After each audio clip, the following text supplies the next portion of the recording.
은혜를 베푸시고 응답하시리라 라는 제목으로 하나님 말씀 전하겠습니다. 먼저 2022년도 새해 첫 주일 예배입니다. 첫 시간 하나님께 예배하기 위해서 나온 여러분들 주님의 이름으로 축복합니다.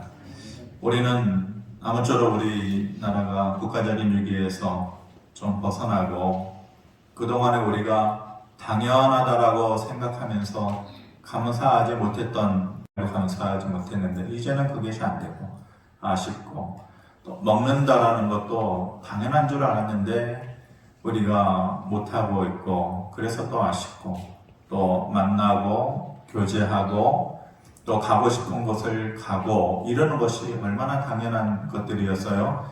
근데 이제 그런 것들을 못하게 되었을 때에 비로소 그것이 감사한 일이었구나 라는 것을 생각하게 됩니다.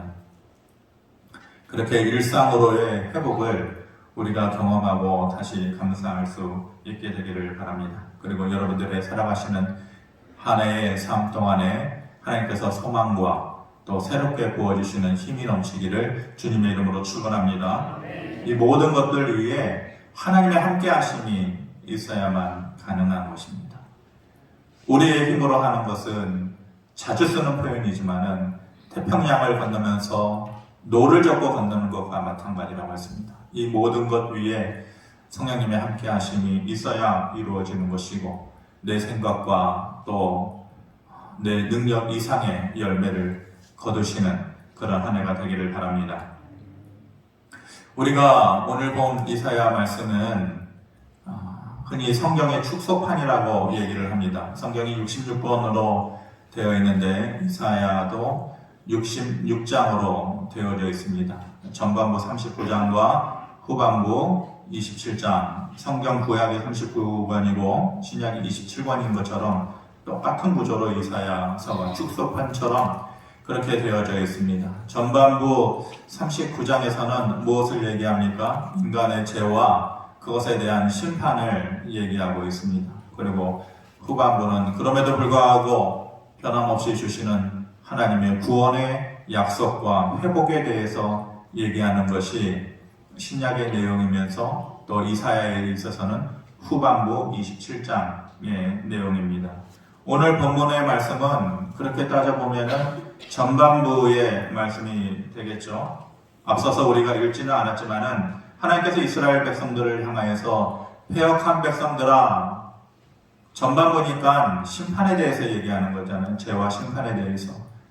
그 죄와 심판과 관련된 단어로서 하나님께서 그 백성들을 향하여서 너희는 패역한 백성들이다 이렇게 질책하고 계십니다. 패역한 사람, 패역한 백성들, 어떤 사람을 얘기하는 것입니까? 사람이 마땅히 행해야 할 도리를 행하지 않는 사람. 그래서 사람답지 못한 사람을 얘기할 때 패역한 사람이다 이렇게 말을 합니다. 그렇게 분노하시는 이유야 셀 수도 없이 많죠. 하나님의 눈으로 봤을 때에 패역한 인간들아 라고 말할 수 있는 이유가 수도 없이 많지만은 오늘 본문에서 근거에서 얘기하면은 이스라엘 백성들이 하나님께서 보내신 선지자들의 말을 들으려고 하잖아요. 급기야 뭐라고 얘기합니까? 더 나아가서 자기들에게 하나님의 뜻을 보이지도 말아라. 입을 닫아라. 너희를 통해서 하나님의 뜻을 아는 것이 이제 우리에게 불필요하다. 그렇게 얘기하는 모습으로 변해버린 백성들이 된 것이에요. 그래서 그 백성들을 향하여서 너희가 사람답지 못하고 내 백성답지 못하다. 이렇게 말씀하시는 것입니다. 너희 모습이 그렇기 때문에 너희가 살아가면서 거두는 열매는 삶의 열매는 좋은 것이 될 수가 없다. 그러면서 17절에 이렇게 얘기하십니다. 한 사람이 꾸짖은즉 천 사람이 도망하겠고 다섯이 꾸짖은즉 너희가 다 도망하고 너희 남은 자는 겨우 산 꼭대기에 깃대 같겠고 산마루 위에 기치 같으리라 하셨느니라. 이게 무슨 말이냐면은 레위기 26장에 보면은 하나님께서 이스라엘 백성들을 어떻게 축복하셨냐면요. 너희가 내 힘을 얻으면 너희가 살아가는 날 동안에 하나님의 힘을 얻으면 만약 너희가 5명이 있으면은 적군의 100명을 쫓아다닐 것이다. 만약 너희의 수가 100명이라면 너희 앞에 있는 10,000명을 쫓아낼 것이다.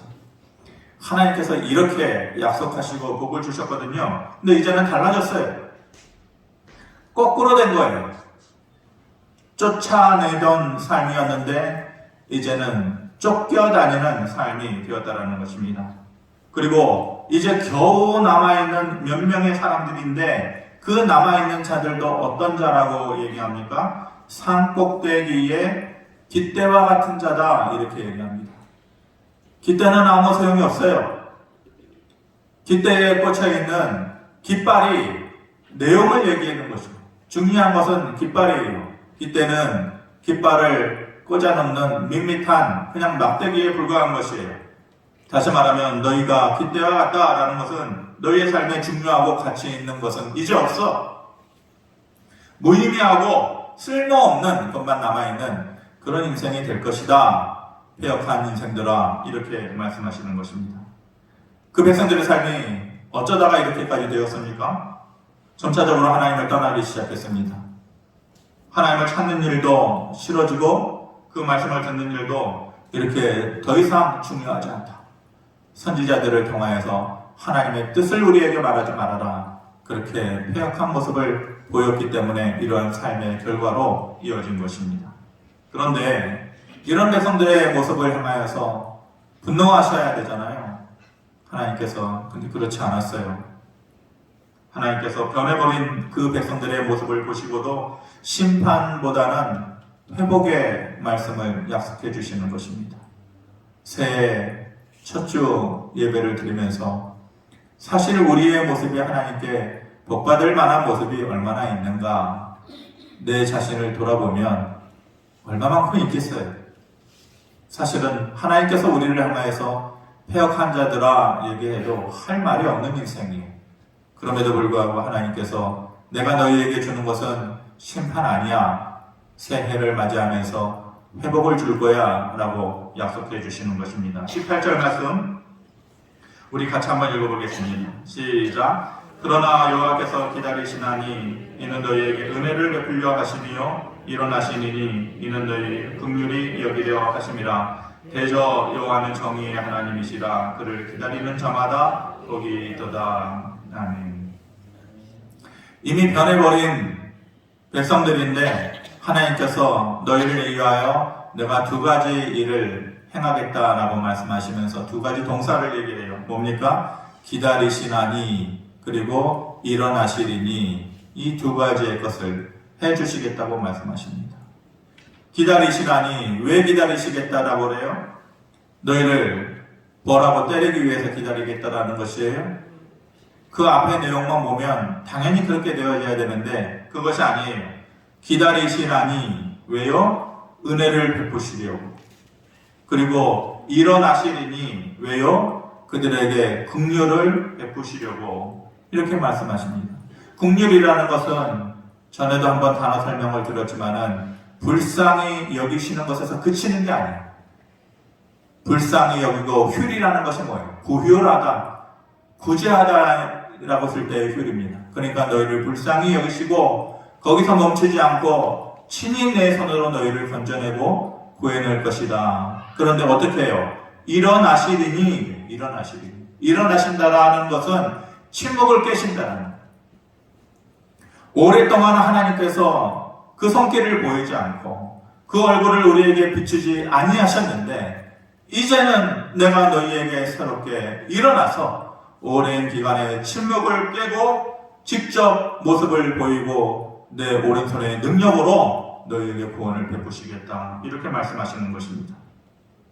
우리가 근 2년 동안 힘들었습니다. 서서히 또 지쳐가고 또 어려운 사람들도 우리 주변에도 상당히 많이 찾아볼 수 있고 말은 안 해도 여기에 있는 여러분들도 각자가 그런 힘겨운 시간들을 지내오고 또 지친 분들도 많이 있습니다. 물론 별 생각 없이 살아간 사람도 있겠지만 그래도 대부분의 사람들이 이 어려운 가운데에서 부르짖음이 있었습니다. 하나님을 기억하고 외치는 소리들이 있었습니다. 하나님, 언제에 이 하나님의 진노의 칼을 거두시겠습니까? 눈물로 그렇게 하나님 앞에 나아가는 사람들이 있었습니다. 올해 그 하나님께서 우리의 부르짖음을 듣고 침묵을 깨고 일어나셔서 실제적으로 우리의 삶의 구원의 모습을 허락하시는 그런 한 해가 되기를 바랍니다. 그리고 그 은총을 얻는 여러분들 개인과 여러분들의 가족이 되어지기를 주님의 이름으로 축원합니다.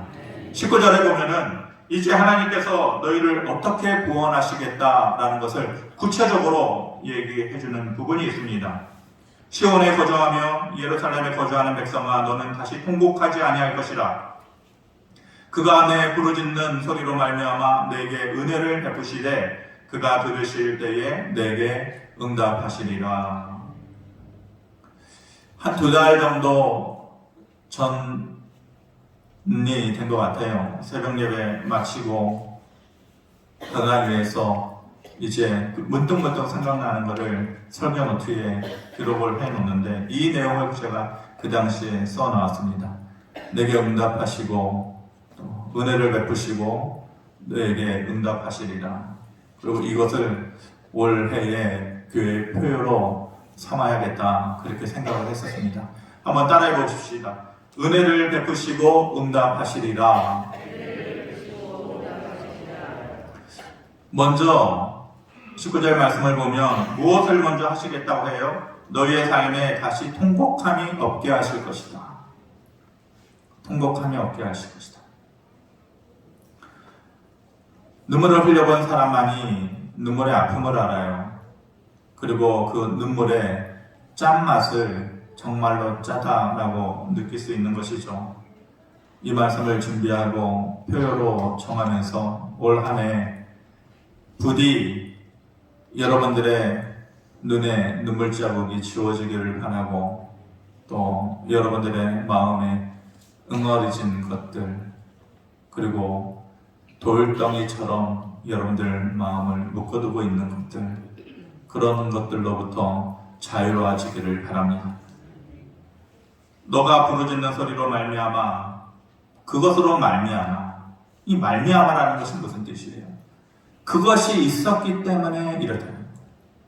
너가 부르짖는 소리가 있었기 때문에 하나님께서 그 은혜를 주신다는 거예요. 오랫동안 부르짖는 소리가 있었기 때문에 너희에게 은혜를 베푸시고 내가 너희에게 응답하시리라 말씀하시는 것입니다. 다시 한번 2022년도 우리 교회의 표어가 뭡니까? 은혜를 베푸시고 응답하시리라.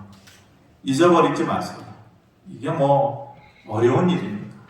마음속에 기억하시기를 바랍니다. 올 한 해를 살면서 이렇게 해주세요. 어린아이는 아버지 앞에서 아빠 앞에서 뭘 한다 그래요? 땡깡 부립니다.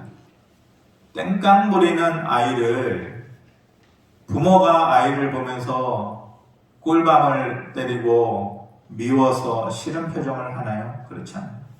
땡깡 부리는 아이를 향하여서 네 마음이 그거냐? 그리고 필요할 때 필요한 것을 주는 게 부모예요. 하나님 앞에서 이 말씀을 되뇌이시기를 바랍니다. 은혜를 베푸시고 응답하시리라. 은혜를 베푸시고 응답하시리라. 마음속에 담아두고 꿈을 꾸고 그렇게 살아가시는 저와 여러분들 되기를 바랍니다. 은혜를 받는다라는 거, 은혜를 베푸신다라는 거, 교회 다니는 사람들에게는요 정말 익숙한 말이에요.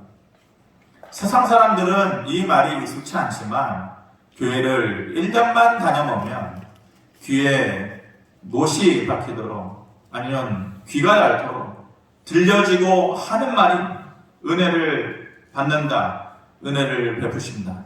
한번 물어보겠습니다. 그렇게 익숙한 말인데 그게 여러분들에게 주어졌어요?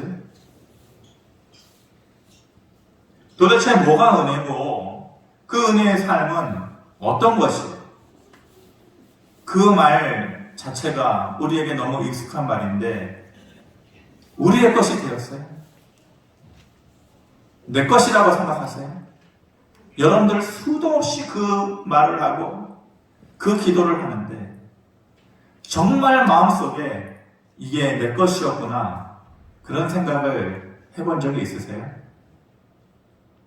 제가 생각하는 은혜로 되어지는 삶의 내용은 환경이 달라지고 사람이 달라지는 것입니다. 두 가지일 것입니다. 제가 늘 생각하는 은혜로 되어지는 삶의 두 가지 골격은 환경이 달라집니다. 근데 그 환경은 내가 내 마음대로 움직일 수 없어요. 내 주변에 돌아가는 환경을 어떻게 내 마음대로 차지우지?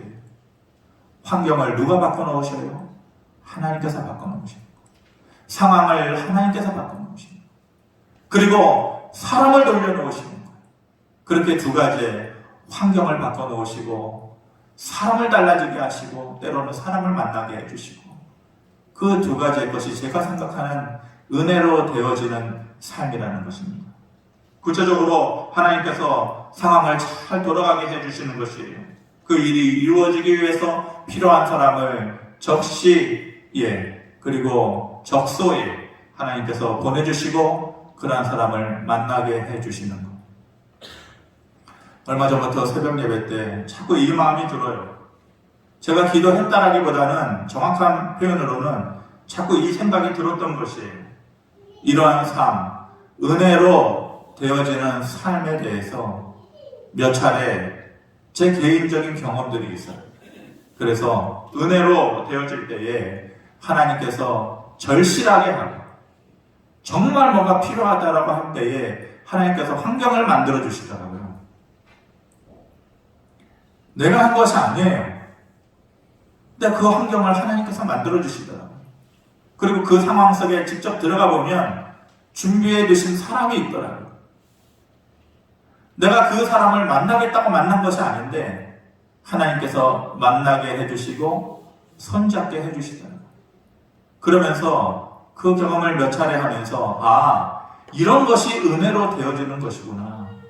은혜로 되어진다는 것은 이렇게 환경이 나도 모르게 달라지고 그리고 내가 그 속에 들어가게 되었을 때에 사람이 내 주변에 이렇게 변화되고 또한 모아지게 되는 주는 것이나 그런 생각을 하게 되더라고요.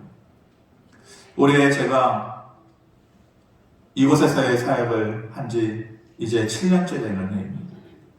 다시 그 은혜가 필요할 때가 되었구나 싶은 생각이 들더라고요. 그때의 그 은혜가 내게 다시 필요할 때가 되었구나. 사무치게 그게 필요하구나.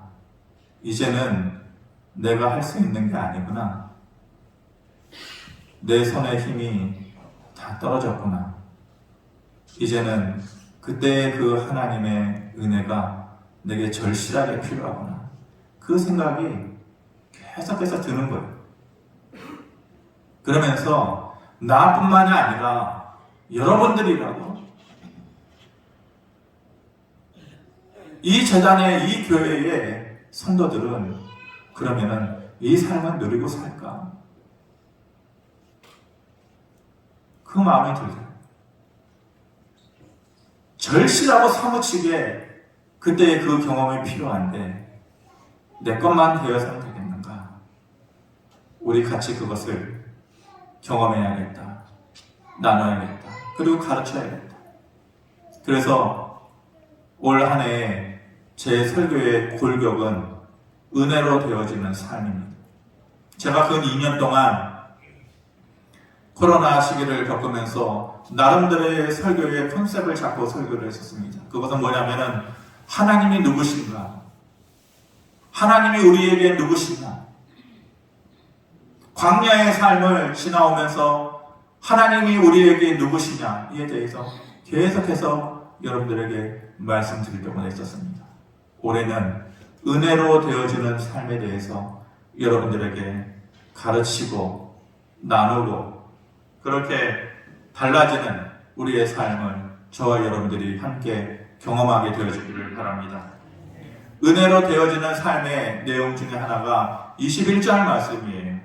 21절 말씀 같이 한번 읽어보겠습니다. 시작. 너희가 오른쪽으로 치우치든지 왼쪽으로 치우치든지 내 뒤에서 말소리가 내 귀에 들려 이르기를 이것이 바른 길이니 너희는 이리로 가라 할 것이며. 내 뒤에서 말소리가 들린대요. 그것은 분명히 성령의 말소리. 그분이 어떻게 해주신다고 해요? 오른쪽으로 치우치든지 왼쪽으로 치우치든지. 무슨 말이에요? 우리가 오른쪽으로 가려고 하면은 그 길 아니야. 그 선택은 아니야. 혹시 우리가 잘못하고 잘못된 것을 선택하고 실수하고 실패하려고 할 때마다 말씀해 주시는 그거 아니야. 그리고 그렇게 하는 것이 잘하는 것 아니야. 이렇게 하는 것이 사는 길이야. 이렇게 하는 것이 살아가는 방법이야. 라고 누군가 얘기해 주신다는 거예요. 내 귀에 귀에서 말씀해 주신다는 거예요. 이것을 답이 있는 인생이라고 표현하고 싶어요. 답이 있는 인생. 답을 아는 사람은 시험이 두렵지 않아요. 물론 부정행위를 안 하는 이상, 그 자체가 부정행위가 아닌 이상 답을 알면 시험이 두렵겠네요. 예를 들면 이런 것입니다. 이런 장면이 생각이 나요. 정말로 어렵사리 회사에 면접을 보러 갔어요. 구하기 힘든 자리인데 면접을 보러 갔는데 면접 보는 사람들이 얼마나 많아요. 복서에 딱 줄 서 있어요. 한 명씩 한 명씩 들어가가지고 면접을 보는데 가슴이 콩닥콩닥 뛰는 거예요. 도대체 이 면접관이 나한테 뭘 물어볼까? 내가 모르는 걸 물어보면 어떻게 하냐? 여기서 면접 잘못하면 떨어지는데 어떻게 여기까지 왔는데 면접만 잘하면 시험 합격하는 것도 그렇게 어려웠는데 면접만 잘하면 이제 합격인데 뭐가 물어볼까 고민되고 가슴이 쿵닥쿵닥 뛰는데 옆에서 같이 면접 보려고 앉아있는 두 사람이 대화를 하는 거예요. 야, 무슨 면접관이 뭘 물어볼까? 나는 이게 나올 것 같은데 옆에서 쑥닥쑥닥 둘이 얘기하는 거예요. 코로나 위기 때문에 2년 동안 세계적으로 경제가 어려워지고 그리고 어려운 나라의 국제 구호단체에서 이제 재정적인 어려움이 있어가지고 그들을 도와주는데 어려움이 많다고 하는데 이 회사는 그런 거에 관심이 많은 회사잖아. 이 회사의 이념이 철학이 그런 것이잖아. 내 생각에는 말이야. 이렇게 어려운 시기에 국제 구호단체에서 이제 복지의 사각지대에 있는 사람들을 향하여서 국가적인 차원에서 사회적인 차원에서 교회적인 차원에서 개인적인 차원에서 당신의 대책을 한번 말해보세요. 나는 이런 문제가 나올 것 같아. 나는 이런 질문을 면접관이 할 것 같아. 그러니까 옆에 사람이 그거를 듣고 그거는 핫 이슈가 아니야. 면접관은 핫 이슈를 물어보지 그걸 물어보겠냐? 근데 그게 내 귀에 들리는 거예요. 혹시 저거 물어볼 수도 있을 것 같은데? 그러면서 그 짧은 대기하는 시간 동안에 만약 나에게 그것을 물어본다면 나는 국가적인 차원으로 이제는 너무 많이 우후죽순처럼 있는 그 국제 구호단체들이 따로따로 있을 것이 아니라 네트워크를 형성해서 국가적으로는 어떻게 하고 사회적으로는 어떻게 하고 또 교육적으로는 어떻게 하고 개인적으로는 어떻게 하고 이렇게 말해야지. 아무도 얘기해주지 않았는데 스쳐 지나가는 말에 잠깐 준비한 말이에요. 면접에 들어갔어요. 면접관이 5명이 쭉 앉아있어요. 가운데에 높은 직위를 가진 듯한 사람이 누구누구씨 요즘 이렇게 코로나 때문에 어려운데 국제 구호단체가 이렇게 재정적으로 어려운데 이럴 때 우리 회사의 이념에 맞추어서 국가적인 그리고 회사적인 개인적인 대책을 한번 말해보세요 라고 물어보는 거죠. 안 놀라시네요. 얼마나 소름 끼치겠어요. 야, 옆에 사람이 그냥 지나가면서 한 말인데 그리고 나는 혹시나 하고 준비한 말인데 이게 나오네. 일사천리로 얘기하고 그 면접방을 나오는 그 발걸음이 얼마나 가볍겠어요. 성령님께서 내 귀에 들려주시리니 오른쪽으로 치우치려고 할 때 아니야. 왼쪽으로 치우치려고 할 때 아니야. 그러면서 너희는 이리로 가라 할 것이며 답이 있는 인생을 하나님께서 허락해 주신다는 거예요. 신대원 시험을 볼 때 시간이 없었어요. 성경을 읽는 게 너무 벅찼어요. 영어 공부를 하고 그 철학 공부를 하고 논술을 하나도 준비를 못했어요. 논술이라는 것을 어떤 형식으로 해야 되는지도 몰랐어요. 다른 거에 신경 2달 동안에 그거 준비하느라고 바빠가지고 전날에 매형이 천암 이런 문제를 한번 생각해봐. 그래서 알겠다고 전화를 끊었어요. 아침에 버스 타고 가는데 버스 뒤에서 학생 둘이 얘기해요. 야, 논술은 이런 형식을 통해서 써내려가야 되는 거야. 귀담아 그때 들었어요. 당일날에 논술 형식을 당일날에 알고 간 거예요. 그리고 논술 시험장 이만한 A3 용지를 받았는데 어저께 전화원 매형의 말이 그대로 나오더라고요. 깜짝 놀랐어요. 저는 머리로 신대원 들어가는 게 아니라 이렇게 얘기하면은 은혜스럽지 못하고 그러겠죠. 정말 운이 좋았어요. 정말 운이 좋고 정말 지금도 생각하면 희한하게 들어옵니다. 은혜로 되어지는 삶이라는 것은요, 내 생각과 내 수준 그리고 내 경험을 다 뛰어넘는 거예요. 그러면서 돌아보면 놀랄 정도의 일이 되어져 있는 것을 나중에서야 깨닫게 되는 거예요. 옛날에 지금은 초등학교지만은 국민학교 다닐 때에 가난했어요. 다 가난했잖아요. 근데 그 당시에 좀 이씨 사는 애들은 학교에서 선생님이 시험 숙제를 내주면은 숙제를 정말 잘해 갖고 와요. 왜 그런지 아세요? 저는 그렇게 못했어요. 왜 숙제를 내주면 돈 있는 애들은 뭘 사러 가요? 동화전과 표준전과 사러 가요. 그래서 1년 동안 동화전과 표준전과 숙제 내주면은 거기에 다 있어요. 선생님도 그걸 보니까 그거 보면 숙제도 다 할 수 있고 그거 보면 시험도 다 볼 수 있어요. 근데 그게 없으면요, 몇 시간 다른 아이들 30분이면 끝낼 거를 몇 시간 고생해도 숙제를 다 하지 못하고 갈 때가 있는 거예요. 그것만 있으면은 걱정할 것이 없죠. 우리의 인생길이 막히고 또 답이 보이지 않을 때 하나님께서 그때마다 마치 그 참고서처럼 하나님께서 우리의 인생의 참고서가 되어주셔서 우리의 귀에 들려주시고 우리의 눈에 보여주시고 우리의 마음에 깨닫게 해주시고 이런 삶을 기대하지 않나요? 이게 내 것이 아니라고 생각하셔요?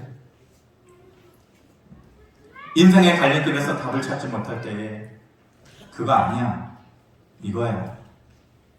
잠시 잠깐의 묵상하는 동안에 하나님, 이게 맞겠죠? 확신이 없고 그리고 그것이 결코 실패하지 않고 그런 삶이라는 것이 왜 내 것이 되면 안 되죠? 왜 여러분의 것이 되면 안 되죠?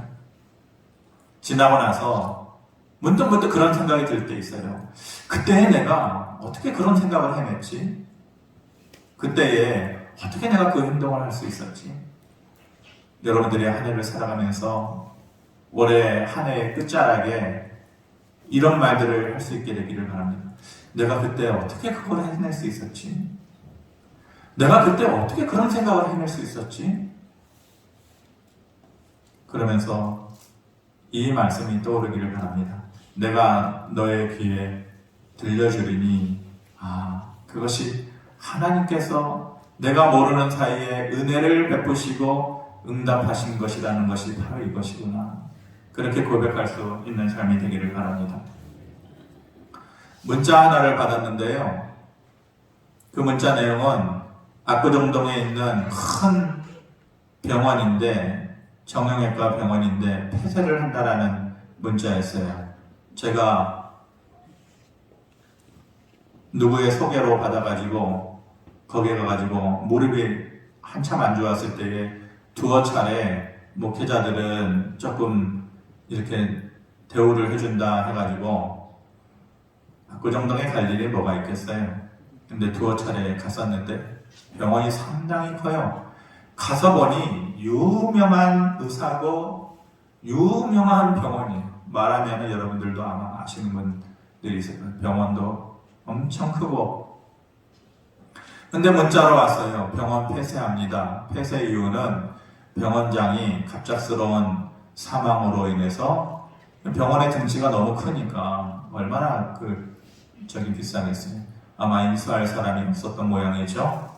그래서 병원을 폐쇄합니다 라고 이제 문자가 왔더라고요. 이유는 그거예요. 코로나로 인해서 중증 환자가 되어가지고 갑작스럽게 손도 쓰지 못하고 죽어요. 여러분, 그 사람이 돈이 없었겠어요? 그 사람이 사회적인 배경이 없었겠어요? 그 사람이, 그 유명한 그 의사가 큰 종합병원에 자기가 아는 친구 의사가 없었겠어요? 근데 허무한 거예요. 우리의 내일일은 아무도 자신할 수가 없어요. 자신해서도 안 되고 알 수도 없는 일이에요. 그렇게 보면 우리는 한없이 작은 사람들이에요. 내가 가지고 있는 힘이라는 게 있어도, 내가 가지고 있는 재물이라는 것이 있어도 우리의 인생에서 맞닥뜨리게 되어지는 어떤 담 앞에 서게 되면 그 가지고 있는 것은 먼지와도 같은 것이. 그렇지 않아요? 그 사람이 그 능력이 없었겠냐고요. 근데 그 가지고 있는 능력이라는 것은 파도처럼 우리 앞에 서 있는 인생의 문제에 부딪히면 그 능력이라는 것은 티끌과도 같은 거예요. 우리는 한없이 작은 거예요. 그러므로 하나님께서 환경과 사람을 만들어 주시지 않으면 우리의 인생은 답이 없는 것이. 그리고 두려워할 수밖에 없는 것이. 만약 저한테 누군가가 광야 40년의 인생 가운데서 당신은 뭘 느꼈어? 만약 제가 구약시대에 그 이스라엘 백성들 중에 한 명이어서 만약 누군가에게 가나안 땅에 들어가게 됐을 때 너 광야 40년 지내오면서 뭘 느꼈니? 라고 물어보면 다른 거는 모르겠고 단지 딱 한 가지, 나를 보호해 주시는 분은 하나님이시고 내게 길을 보여주시는 분이 하나님이시다. 그것밖에 모르겠다. 저는 그렇게 대답할 것 같아요. 2022년 은혜를 베푸시고 부르짖는 것을 하나님께서 기억해 주셔서 응답해 주시는 하나님을 만나기를 바랍니다. 저와 여러분이 사무치게 절실하게 입에서 말하는 그 은혜 아니라 삶에서 보게 되는 그 하나님을 만나게 되어지기를 주님의 이름으로 축원합니다. 고마우신 아버지 하나님, 하나님이 아니면 우리의 이 연약한 삶 무엇으로 지탱할 수 있겠습니까? 우리가 가지고 있는 것은 한없이 작은 것들입니다. 하나님께서 우리에게 은혜를 베푸시고 응답하여 주심으로 인하여서 우리의 삶이 더 한 걸음 나아가게 하시고 든든히 서갈 수 있는 한 해가 되도록 은총과 능력을 더하여 주시옵소서. 예수 그리스도의 이름으로 기도하옵나이다. 아멘.